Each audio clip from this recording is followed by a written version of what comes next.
귀한 찬양 감사합니다. 오늘 거룩한 주일 참 잘 오셨습니다. 우리 좌우에 잠깐 인사할까요? 오늘 참 잘 오셨습니다. 네. 오늘 이 본문 말씀을 중심으로 공공 영역에서 나는 어떤 크리스천인가, 공공 영역에서 나는 어떤 크리스천인가라는 제목으로 함께 하나님 말씀을 나누도록 하겠습니다. 오늘 말씀은 십계명 이후에 21장부터 계속되는 이 언약법전의 내용 중에서 특별히 소를 소유한 이 주인이 져야 할 책임과 관리에 대한 말씀입니다. 소는 지금도 그렇지만 고대 근동의 사회에서는 아주 귀한 가축, 특별히 희귀하고 귀한 가축이었습니다. 마을 하나에 소 한 마리가 있으면 그 마을은 축복받은 마을이라고 할 정도였습니다.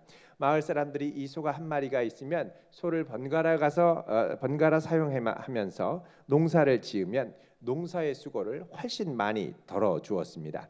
이렇게 볼 때 소는 참 귀하고 유용한 가축이었고 희귀한 가축이었고, 그래서 특별히 더 관리를 잘 해야 하는 가축이었습니다. 소가 가축이고 살아있는 이 생물이기 때문에 관리를 잘 하지 못하면 종종 큰 사고가 일어날 수 있었습니다. 소가 걸음은 비록 느리고 또 울 때 음메하고 상당히 굼뜬 것처럼 하지만 실제로 소를 가까이서 보면 소가 상당히 예민한 가축임을 우리가 알 수가 있습니다. 조금만 겁을 먹고 조금만 낯선 사람이 가면 뒷걸음질 치고 막 빨리 도망가기도 하고 그렇죠. 그런데 이런 소가 아주 예민해져 있는 상태에서 잘못 흥분을 시키면 소가 자칫 사람을 들이받아서 죽이는 경우도 있었습니다. 또 소가 이렇게 한 번, 두 번 들이받다 보면 그 다음부터는 소가 조금만 불안하면 그냥 다짜고짜 보이는 대로 들이받는 경우가 있었습니다. 자, 이럴 때 소를 소유한 주인은 어떻게 이 문제를, 이 사고를 다루어야 할까요? 언뜻 볼 때 신의 산에서 계시된 하나님의 영광의 이 임재, 그리고 이스라엘 백성들이 이 소를 처리하는 문제는 별 상관이 없어 보입니다. 하나님이 어떻게 이런 소 처리하는 문제까지 이렇게 좀 쫀쫀하게 말씀을 하시나, 뭐 이렇게 지나치게 간섭하시는 게 아닌가라는 생각이 들 수 있다는 것입니다. 그러나 하나님께서 이 부분을 이렇게 말씀하시는 것은 우리의 신앙의 영역이 하나님과의 관계 안에서 개인적인 관계뿐만 아니라 우리 삶의 주변 지역으로 뻗고 있는 이 공적 영역에서도 드러나기를 원하시기 때문에 그렇습니다. 자, 이 문제를 오늘날의 버전으로 이야기를 하면 자동차의 급발진 문제로 이해할 수 있습니다. 자, 지난 2016년 8월 2일에 부산에서 한 거리를 달리던 차량이 갑자기 굉음을 내면서 전속력으로 달리기 시작했습니다. 이 차량은 전속력으로 달리다가 결국 큰 트레일러를 들이받고 사고를 냈습니다. 이 사고로 운전자를 제외한 부인, 또 딸, 외손자 둘까지 모두 4명이 사망했습니다. 자, 이 일로 현재 재판이 진행 중입니다. 우리가 생각할 때는 이게 명백한 이 자동차를 만든 제조사의 잘못이고 제조사가 마땅히 보상을 해주어야 한다고 생각하기가 쉽습니다. 그런데 2016년 이후 지난해까지 우리나라에서 지난 6년간 교통안전공단에 접수된 급발진 의심사고 접수 건수가 500건이 넘는데, 여태까지 이 제조사가 잘못 만들어서 급발진의 원인을 제공했다 이렇게 인정된 경우는 한 건도 없었습니다. 이걸 만약에 재판에서 승소를 하려면 이게 제조사가 잘못했다라는 것을 과학적으로 입증을 해야 되는데 이걸 입증하기가 쉽지 않다는 것입니다. 그래서 대부분 자동차 제조사는 배상을 하지 않고 책임을 지지 않고 이 급발진은 운전자 과실로 판명이 났습니다. 제가 아는 분도 자동차를, 이게 SUV인데 이게 주차를 하려고 가다가 갑자기 차량이 굉음을 내면서 돌진을 하는 바람에 건물을 정면으로 들이받고 차가 멈추어 선 적이 있습니다. 그렇게 돼서 이분은 허리뼈가 부러지게 되었죠. 자, 그럼에도 불구하고 제조사의 책임을 묻기가 쉽지가 않았습니다. 보험사에 얘기를 했더니 이런 경우에는 대부분 100% 운전자 과실로 나타난다는 것입니다. 그렇다면 제조사는 왜 이 문제에 대해서 선뜻 나서서 사과 한마디도 하지 않을까요? 그것은 자칫하면 이게 일파만파로 번져서 제조사에 커다란 손해를 끼칠 수 있기 때문에 그렇습니다. 자동차를 제조해서 판매할 때는 정말 이 차야말로 좋은 차로 전 세계적으로 가장 많이 팔린 베스트셀링 카 중에 하나로, 또 에어백이 여러 개 달리고 안전평가 등급에서 아주 만점을 받은 좋은 차로 광고를 합니다. 그러나 실질적으로 이런 사고가 나면 이런 뜻밖의 사고에 대해서 그토록 고객의 안전을 생각하는 것 같은 제조사는 사고에 대해서 전혀 책임을 지려 하지 않습니다. 사실 바로 이 지점이 우리가 신앙을 어떻게 공적인 영역에서 드러내야 할까와 깊은 관련이 있는 지점입니다. 자, 우리가 개인적으로 신앙생활을 할 때, 내가 개인적으로 신앙생활을 하는 거 좋습니다. 살아계신 하나님을 체험하고 뜨거운 은혜를 경험하고 많은 복을 받고 참 좋은데, 문제는 이런 내가 세상에 나아갈 때는 크리스천이기 때문에, 신앙을 갖고 있는 사람이기 때문에 세상에서 기꺼이 책임져야 하고 손해를 감수해야 할 부분 앞에 서게 되면 우리는 정작 대가를 지불하고 책임을 지는 것에 망설여지게 됩니다. 우리가 하나님께서 복 주시고 또 그 복을 받는 것도 중요하지만, 우리가 세상에 나가면 또 중요하게 다가오는 것이 있죠. 그건 뭐냐? 세상에서의 성공입니다. 세상에서도 성공하는 것 중요합니다. 그런데 세상에서 성공하려면 신앙의 기준으로는 어려운 부분이 많고 감수해야 될 부분이 많고, 오히려 세상적인 방법으로 세상적인 규칙으로 나아갈 때 성공하기가 더 유리하다라는 느낌을 받습니다. 그러다 보면 신앙의 기준과 세상에서의 성공과는 이질적인 느낌, 전혀 다른 이원론적인 느낌이 많이 들게 됩니다. 여러분, 이럴 때 제일 쉬운 선택은 무엇입니까? 신앙 따로 세상 따로 구별해서 이원론적으로 살아가는 것입니다. 자, 교회에서는 열심히 찬양하고 열심히 기도하고 교제하고 선한 일을 합니다만, 그러고서 집에 오면 쓰레기 봉투는 규격 봉투에 버리지 않고 아무거나 대충 해서 막 버립니다. 음식물 쓰레기 봉투 잘 사용해서 버려야 되는데 그 앞에 이거 제대로 봉투 쓰지 않으면 벌금 100만 원입니다. 이렇게 돼 있는데 전혀 상관없이 아무렇게나 버립니다. 이게 신앙생활을 하는 것과 공적인 생활 영역에서 연결이 잘 되지 않는 것이죠. 교통신호 여차하면 무시합니다. 공공 영역에서 들키지만 않으면 된다라는 마음이 우리도 모르게 있다는 것이죠. 그 남이 보지 않으면 적절히 넘어가는 게 유익을 얻는 지름길이다, 이런 마음이 우리에게 있다는 것입니다. 이거는 우리가 우리의 신앙을 단편적으로 이해하기 때문에 벌어지는 일입니다. 예일대학교의 신학 교수이자 또 예일 신앙과 문화연구소 소장으로 활동을 하는 미로슬라프 볼프라고 하는 아주 세계적인 신학자가 있습니다. 이분에 따르면 우리의 신앙은 이중적인 차원이 있는데, 하나는 상승의 차원이고 또 하나는 회귀의 차원입니다. 자, 상승의 차원은 뭐냐? 우리가 하나님께로 나아가 하나님을 만나고 하나님과의 일치의 경험, 은혜의 경험을 통해서 우리 존재의 핵심적인 정체성이 형성되는 경험입니다. 그래서 주님을 만나서 놀랍게 변화가 됐죠. 자, 모세가 시내산에서 이 떨기나무 가운데 불타는 하나님의 임재를 경험하죠. 그 이전에는 애굽에서 사람을 죽이고 도망친 살인자요 도망자였습니다. 그러나 그 하나님을 만나고 나서 모세의 정체성이 변화되고 그는 하나님을 위한 새로운 사명자로 나서게 되죠. 예수님께서도 세례를 받으실 때 하늘이 열리면서 하늘에서 성령이 임하면서 예수님을 향하여 이는 내 사랑하는 아들이요 내 기뻐하는 자다라는 음성을 듣습니다. 이게 예수님께서 장차 감당하실 사역의 핵심적인 정체성을 형성하게 되죠. 사도 바울도 기독교인들을 체포하고 핍박하기 위해서 다메섹으로 가는 도중에 빛 가운데 나타나신 예수님을 만나 놀랍게 변화가 됐습니다. 자, 문제는 이렇게 상승의 경험을 통해서 우리가 이 핵심적인 정체성의 변화를 경험하면 우리가 이런 변화를 갖고 세상으로 나아가는 회귀가 뒤따라야 한다는 것입니다. 회귀라는 건 뭐냐? 세상 속으로 나아가서 하나님과의 만남으로 형성된 정체성을 갖고 하나님의 메시지를 전파하고 실행하며 구체적으로 우리의 삶의 영역을 변화시키는 부분입니다. 이거는 창조적인 사역이기도 합니다. 왜냐하면 우리가 처한 삶의 영역에 정답이 없기 때문에 있는 그곳에서 하나님의 역사하심을 신뢰하며 창조적인 대안을 찾아야 하기 때문에 그렇습니다. 만약에 우리의 삶에 상승적인 요소만 있다면 이것을 가리켜 뭐라 그러냐? 수도원적 영성이라고 그럽니다. 세상과 단절하고 주님과 파묻혀 있고 주님과 함께 있는 게 너무 좋기 때문에 여기에만 머물려 하는 거죠. 수도원에 들어가서 나오질 않습니다. 자, 제자들이 예수님과 함께 변화산에 올라갔을 때 그랬습니다. 수도원 마태복음 17장 1절 이하에 보면 예수께서 제자들과 함께 높은 산에 올라가시죠. 이때 예수님의 얼굴이 해와 같이 밝게 빛나면서 그 전체 모습이 영광스러운 모습으로 변화됐습니다. 그리고 어디선가 갑자기 모세와 전설로만 듣던 엘리야가 나타나서 예수님과 이야기를 하는 거예요. 이 모습이 너무 황홀하고 좋아서 베드로가 이걸 보고 예수님한테 제안을 합니다. 예수님, 우리가 그냥 다른 데 가지 말고 여기 있죠. 여기서 저희들이 천막 세 개를 짓겠습니다. 하나는 예수님, 하나는 모세, 하나는 엘리야를 위해서 짓고 우리는 그냥 아무 데서나 땅바닥에 뒹굴러 자더라도 그냥 여기에 있는 게 좋습니다. 이렇게 얘기를 하죠.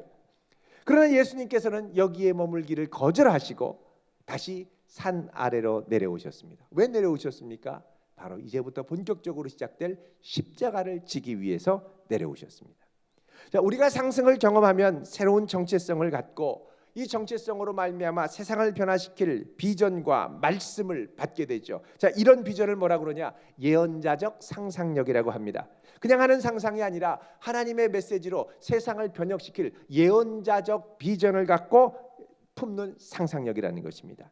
이게 바로 회개의 목적입니다. 예언자적 상상력을 갖고 세상으로 나아가 변화시키는. 바울도 다메섹에서 예수님을 만나고 숨어 있지 않았습니다. 그 다음부터 전격적으로 앞으로 나서서 온 유럽을 돌아다니며 로마 제국을 복음으로 뒤엎는 역사를 일으켰죠. 자, 신앙생활에서 우리의 상승과 회개가 건강하게 연결되지 않을 때 우리의 신앙은 점점 힘을 잃고 축소되기가 쉽습니다. 하나님을 뜨겁게 체험했어도 그것이 여전히 내 삶에 견고하게 자리 잡은 체제, 시스템, 관행의 힘과 유혹 앞에 힘을 쓰지 못하는 것입니다. 자, 우리가 살아가는 이 세상 강력한 시장 경제의 힘이 작용을 하죠. 제도적인 시스템의 힘이 있습니다. 세상 풍조와 문화의 힘이 있습니다. 그리고 이것들을 공고하게 하고 견고하게 하고 부추기는 대중매체의 힘이 있습니다. 자, 이런 것 앞에 우리는 그만 힘을 잃고 나태하고 무기력함을 경험하게 됩니다. 자, 이런 세상에서 성공하고 살아가려면 이 세상이 지배하는 이 세상의 규칙을 따라야 하는데 결국 이 시장의 규칙이 성도로서의 양심의 발목을 잡고 결코 하고 싶지 않은 일들을 서슴없이 하도록 정당성을 부여하고 부추깁니다. 자, 막스 베버가 프로테스탄트 윤리와 자본주의 정신이라는 책을 썼습니다. 유명한 윤리학자이자 신학자죠. 이분이 책 끝에 이런 얘기를 합니다. 현대 사회의 시장 논리를 쇠창살이라고 할 수 있다. 현대 사회의 논리 쇠창살이라는 것. 결국 이런 세상의 체제 아래서 신앙생활은 지극히 사적인 영역으로 축소가 되고 예언자적 상상력이 발휘돼서 적극적으로 영향력을 발휘해야 할 공적인 영역에서 우리의 신앙은 힘을 잃고 나태하게 됩니다. 우리 신앙은 단지 우리 개인의 삶을 치유하고 힘을 북돋워주는 차원의 것만이 아닙니다. 우리 신앙은 우리가 하나님을 체험하는 걸 통하여 이 세상을 살아가는 삶의 모든 영역에 하나님의 섭리와 의미를 발견하고 세상을 변화시켜야 할 사명이 뒤따릅니다. 이것이 바로 상승과 회귀가 정상적으로 작용하는 상태입니다. 상승과 회귀가 정상적으로 연결되지 않으면 삶 따로 신앙 따로가 되게 되는 것이죠. 교회 따로 직장 따로가 됩니다. 어떤 분은 회식 자리에서 술김에 부장님이 나도 사실은 교회 다녀 이 말에 부하 직원들이 막 다 화들짝 놀랐습니다. 절대 신앙생활 안 할 것 같은 분이 신앙생활 한다고 얘기하는 거예요. 자, 이런 면에서 오늘 본문 말씀은 상승의 차원이 어떻게 우리의 삶의 구체적인 회귀로 실현되어야 하는가를 설명하게 보여주는 아주 소중한 말씀입니다. 자, 모세가 시내산에 올라가서 하나님의 영광의 말씀을 만났습니다. 이스라엘 백성들도 이런 하나님을 두려워하면서 멀리서 보았죠. 자, 이 하나님께서 이스라엘에게 오셔서 핵심적인 정체성을 부여하시고 이제 이들의 공공의 삶의 영역에서 어떻게 그들의 정체성을 드러내야 하는가를 이 소의 문제로 말씀하기 시작하는 겁니다. 자, 농사에 꼭 필요한 마을에 한 마리밖에 없는 소를 이 소가 지나가던 사람을 들이받았습니다. 그리고 그 사람이 죽었습니다. 자, 하나님의 백성은 이 사건을 어떻게 처리해야 할까요? 거룩한 하나님의 임재를 누리고 우리가 살아갈 때도 사실은 이런 당황스러운 사건들이 일어날 때가 있습니다. 이럴 때 어떻게 이 사건을 처리하는 것이 하나님의 백성답게 처리하는 것일까요? 자, 오늘 본문을 중심으로 한번 보겠습니다. 28절 같이 읽도록 하겠습니다. 시작. 소가 남자나 여자를 받아서 죽이면 그 소는 반드시 돌로 쳐서 죽일 것이요 그 고기는 먹지 말 것이며 임자는 형벌을 면하려니와. 아멘. 자, 소가 사람을 받아 죽였습니다. 이 사건은 누구도 예상치 못했던 사건입니다. 정말 값비싼 소죠. 자, 이럴 때 소가 사람을 받아 죽이면 주인은 이런저런 핑계를 댈지 모릅니다. 이 소 뭘 모르고 했다. 하필이면 왜 소 근처에서 얼쩡거리다 죽었냐? 자기 잘못이지. 이 소 죽으면 당신들 농사짓기 어려울 거다. 그래도 죽일래. 약간 반 위협 반 협박 이렇게 하면서 어떻게든 나중에 안 되면 소 앞에 대자로 들어누워서 나를 밟고 지나가라. 절대 소는 못 가져간다. 막 이렇게 되죠. 자, 그런데 하나님께서는 이렇게 예기치 못했던 우발적인 갑작스러운 사건 앞에서 사람의 생명을 빼앗아 갔으면 그 소는 반드시 돌로 쳐서 죽이라고 말씀합니다. 성경에서 돌로 쳐서 죽이는 것은 하나님이나 왕에게 반역을 할 때 사용하는 처형 방법이었습니다.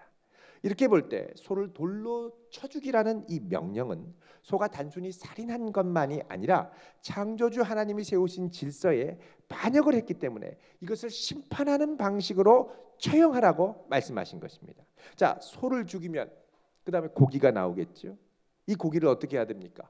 죽은 사람 가족에게 고기라도 드세요 위로하면서 좋은 부위를 잘라서 줘야 됩니까? 근데 하나님은 이 고기는 주인도 갖지 말고 죽은 사람의 가족도 먹지 말라고 그럽니다. 왜?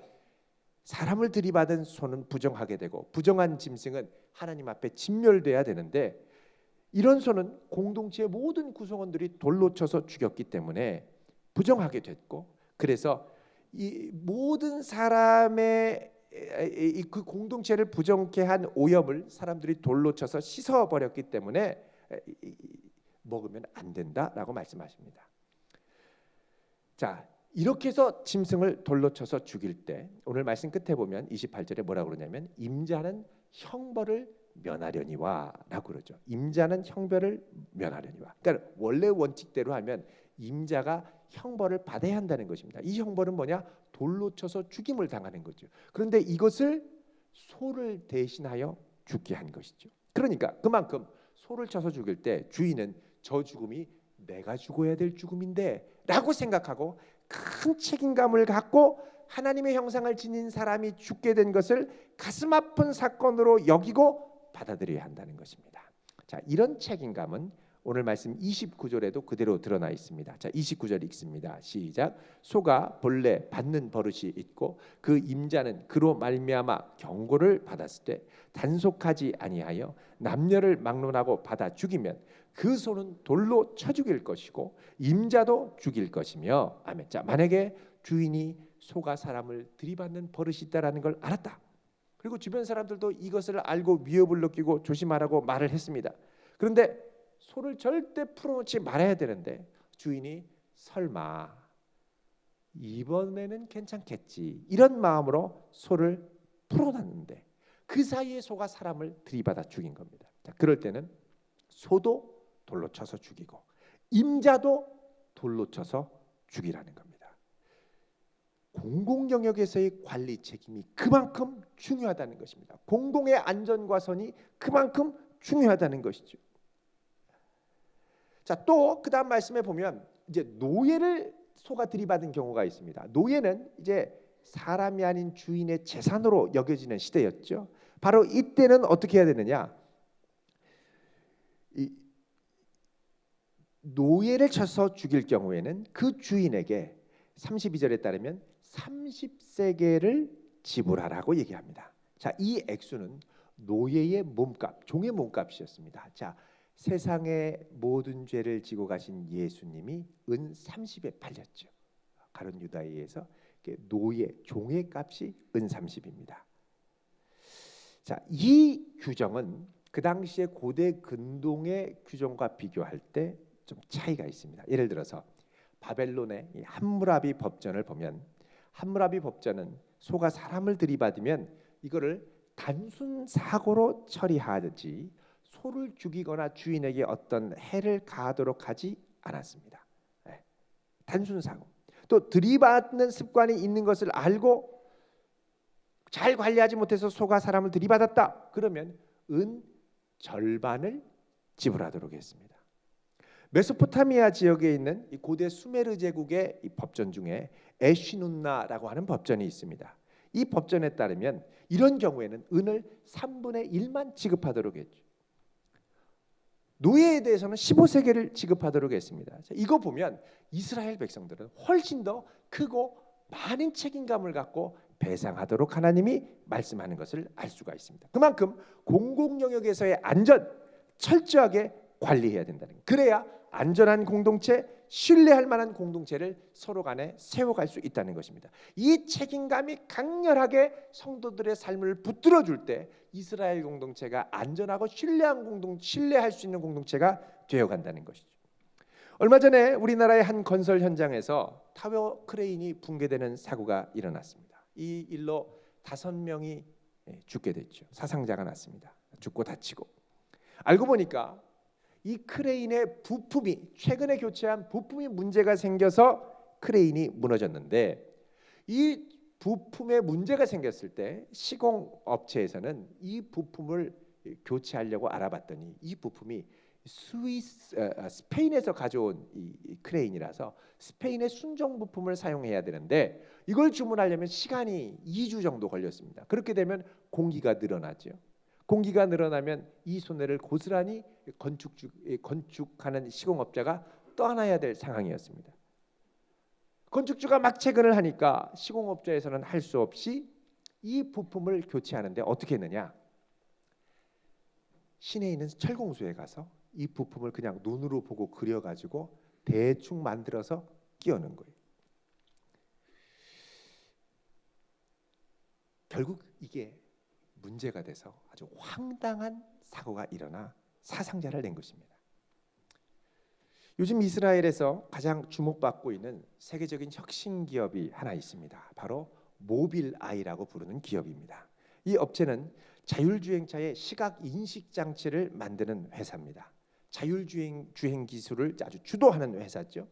이 회사가 납품하는 부품, 어디에 납품하냐면 BMW나 테슬라 같은 세계적인 전기차 그리고 자동차 제조업체에 부품을 납품합니다. 그런데 얼마 전에 이 모빌아이가 테슬라의 부품을 공급하다가 이제 더 이상 우리는 공급하지 않겠다 하고 공급 중단을 선언했습니다. 여러분, 테슬라 하면 세계적인 전기자동차 업체고 또 자율주행 시스템으로 유명한 업체 있죠. 이 모빌아이 입장에서 이 테슬라는 아주 큰 수익원이 되는 회사입니다. 그런데 왜 중단시켰을까요? 지난해 5월에 테슬라가 이 자율주행 시스템을 장착한 차가 테슬라의 이 자율주행 시스템을 장착한 차가 이제 자율주행으로 운행을 하다가 하얀색의 트럭을 하늘로 잘못 인식을 해서 충돌을 하는 사고가 일어났습니다. 그래서 운전자가 사망했죠. 모빌아이에서 테슬라의 이 부품을 납품할 때 이렇게 얘기를 했습니다. 운전자는 아직 핸들에서 손을 떼고 운전하면 안 됩니다. 경고합니다. 이렇게 얘기했는데 테슬라는 이 부품을 넣어서 자율주행차의 운전 모드를 뭐라고 얘기했냐면 hands free 모드라고 했습니다. 손 놓고 운전해도 되는 모드. 그렇게 출시를 하고는 테슬라가 모빌아이에서 경고했음에도 불구하고 자, 사고가 나니까 어떻게 되느냐? 그 책임을 이게 다 모빌아이가 만든 스마트 카메라 때문이다라고 책임을 전가했습니다. 자, 이것에 대해서 모빌아이의 CEO자 히브리드의 이 교수인 샤슈아는 우리 회사는 돈이 아니라 안전한 세상을 만드는 것이 목표입니다. 손해가 있더라도 이런 비양심적인 회사와 거래할 수 없습니다라고 하고 거래를 중단시켰습니다. 자, 이들은 물론 유대인의 전통, 모세오경의 전통이 있어서 그런지 공공 영역에서의 이익을 개인적인 유익과 타협하지 않았습니다. 이런 공공 영역에서의 내 신앙을 표출하는 원리, 이것은 오늘 본문이 얘기하는 것과 맥을 같이 하고 있습니다. 오늘 말씀에 보면 우리는 다른 사람의 생명을 정말 책임지고 존중해야 될 뿐만 아니라 그 사람의 소유에도 손해를 끼치는 것을 금지하는 걸 볼 수 있습니다. 자, 33절, 34절 읽겠습니다. 같이 읽습니다. 시작. 사람이 구덩이를 열어두거나 구덩이를 파고 덮지 아니하므로 소나 나귀가 거기에 빠지면 그 구덩이 주인이 잘 보상하여 짐승의 임자에게 돈을 줄 것이요 죽은 것은 그가 차지할 것이니라. 아멘. 자, 옛날에는 우기와 건기가 있어서 이 건기 때 물을 저장하기 위해서 아주 깊은, 사람 키보다 더 깊은 물을 저장하는 저수 저장 창고로, 탱크로 이 석회암 쪽이나 이 안반을 뚫고 이 구덩이를 팠습니다. 자, 이런 구덩이, 사람이 지나가는 근처에 구덩이를 봤으면 이거를 덮거나 경고 사인을 해놔야죠. 그런데 그냥 덮지 않고 있다가 소나 나귀가 가다가 빠져서 다치고 죽었다. 그럼 어떻게 해야 되느냐? 주인이 그대로 잘 보상해 줘야 한다는 것입니다. 구덩이를 팠는데 이 구덩이를 열어두거나 제대로 원상복구하지 않으면 이건 전적으로 이 구덩이를 판 사람의 책임이라는 겁니다. 그 관리 책임을 분명히 져야 한다는 것이죠. 자, 이렇게 소로 인한 이 피해에 대한 이 보상을 규정하는 것들을 볼 때 우리는 하나님의 백성으로 하나님의 은혜를 받을수록 우리가 두 다리를 뻗고 살아가는, 디디고 살아가는 이 세상의 공동체, 또 이 세상에서의 삶의 영역에 대한 강한 책임감을 갖고 서로의 피해에 대해서 보상하는데 인색하지 않도록 말씀하시는 것을 볼 수가 있습니다. 이렇게 우리가 생각을 할 때, 이렇게 볼 때 성도가 삶의 공공 영역에서 자동차를 잘 관리하는 것 중요합니다. 타이어를 제때 갈아 끼는 것 중요합니다. 자칫해서 사고가 나면 나만 피해를 입는 게 아니라 주변 사람들에게도 큰 사고와 피해를 입기 때문에 그렇습니다. 대형 고속버스를 운전하는 분들은 충분히 잘 쉬어주어야 합니다. 그게 안 된다면 세금이 좀 많이 들더라도 이 버스에 이 자동 급정거, 운전자가 졸 때 경고를 하는 이런 안전 장치를 무의무적으로 장착해요. 이거 장착하라고 법안을 마련하려고 그러는데 돈이 너무 많이 든다고 그래서 거의 유야무야 되고 있지 않습니까? 해야 된다는 거예요. 또 우리가 밖에 나가서 애완견에 목줄을 하고 개안견을 데리고 다니고 또 애완견이 가다가 길거리에서 용변을 볼 때 그 자리에서 곧바로 분뇨를 치워주는 것, 성도가 반드시 마땅히 해야 될 공공 영역에서의 신앙의 표현이라는 것입니다. 껌을 씹다가 함부로 길거리에 뱉고, 이쑤시개를 파다가 버릴 데가 없다가 함부로 버리고, 여러분 교회 주변에서도 껌 자국, 이쑤시개 자국이 종종 발견됩니다. 이쑤시개가 종종 발견됩니다. 물론 우리 교회 성도님들이 안 하셨겠죠. 지나가던 행인들이 하셨겠죠. 이게 우리의 신앙을 표현하는 중요한 것이 된다는 겁니다. 건물의 소화기를 제대로 비치하고 소방 검사를 제때에 받고, 이게 다 우리의 신앙을 공공 영역에서 표현하는 중요한 방식이라는 것입니다. 길거리에서 작업하다가 대충 마무리하고 지나가던 행인이 피해를 당할 때가 있죠. 콘크리트를 잘못 받기도 하고 잘못 파놓은 것에 걸려가지고 다리를 접지르기도 하고 다치기도 하고 넘어지기도 하고, 때로는 건축자재 이 잘못 처리한 걸 밟아가지고 못에 찔리기도 하고. 여러분, 이건 우리가 경험한 하나님의 은혜를 공공 영역에서 제대로 표현하는 게 아닙니다. 우리는 지금보다 훨씬 더 하나님이 내게 허락하신 공공에서의 삶의 영역에 책임감을 갖고 최선을 다해야 됩니다. 길거리에 가다 보면 이 보도블록이 포장돼 있죠. 이 포장하고서는 처음에는 반듯하게 되어 있습니다만 몇 년이 지나면 이게 삐뚤빼뚤할 때가 많습니다. 올라가고 내려가고 블록이 튀어나오고. 그런데 이웃나라 일본에 가면요, 10년이 지나도 한치도 벗어나지 않고 아주 그대로 잘 포장되어 있는 경우가 상당히 많습니다. 왜 그렇습니까? 우리는 누가 보지 않으면 대충 눈가림식으로 했지만 그곳에서는 최선을 다해서 거기에 마음을 쏟았기 때문에 그렇습니다. 여러분, 우리에게는 아직까지 다른 사람이 보지 않으면 대충 하는 마음들이 사실 많이 있습니다. 이게 우리가 받은 하나님의 은혜를 공공 영역에서 표현할 때는 절대 주의해야 할 영역이라는 것입니다. 누가 보지 않아도 하나님 앞에 책임을 지고 최선을 다하고 정직하게 하고 우리의 일터를 통해 하나님께 영광을 돌리려면 이 일이 마치 내 일처럼 책임지는 그리스도인들이 많아져야 됩니다. 직장에서 유리한 것은 재빨리 좋은 기회는 차지하지만 조금 불편하고 손해를 보고 책임지는 건 막 회피하고 도망가고, 만약에 이게 그리스도인들이 많이 그런다면 많이 사회적으로 지탄을 받죠. 여러분, 우리는 이런 영역일수록 기꺼이 내가 책임을 지고 나아가서 손해를 볼 각오를 해야 됩니다. 우리가 영광과 현실, 우리가 살아가는 영광과 현실 사이에는 항상 간격이 있습니다. 영광의 황홀한 감격과 이 땅에서의 자잘하고 책임지고 손해봐야 하는 자질구레한 것들 사이에 간격이 있다는 겁니다. 그런데 이 간격을 인식하고 이 간격의 갭을 줄이려고 반응할 수 있는 능력, 이게 바로 responsibility. 리스판스 할 수 있는 ability, responsibility, 책임감이 된다는 것입니다. 하나님의 영광을 내 삶의 공공 영역에서 현실로 드러내려면 내가 감당해야 할 대가가 있습니다. 기꺼이 손해를 감수해야 할 결단이 있어야 됩니다. 이걸 바로 뭐라 그러냐? 공공 영역에서의 제자도라고 합니다. 놀라운 것은 이 결단을 주님이 기뻐하시고 이 일을 통해 하나님께서 우리를 통하여 일하시기를 기뻐하신다는 겁니다. 우리의 삶의 현장에 하나님의 뜻을 온전히 드러낼 수 있는 지혜롭고 거룩한 성도 될 수 있기를 주님의 이름으로 축원드립니다. 기도하겠습니다. 거룩하신 하나님, 내게 주신 하나님의 놀라운 은혜를 우리의 삶의 현장 가운데 구체적으로 드러낼 수 있는 지혜로운 성도 되게 하옵소서.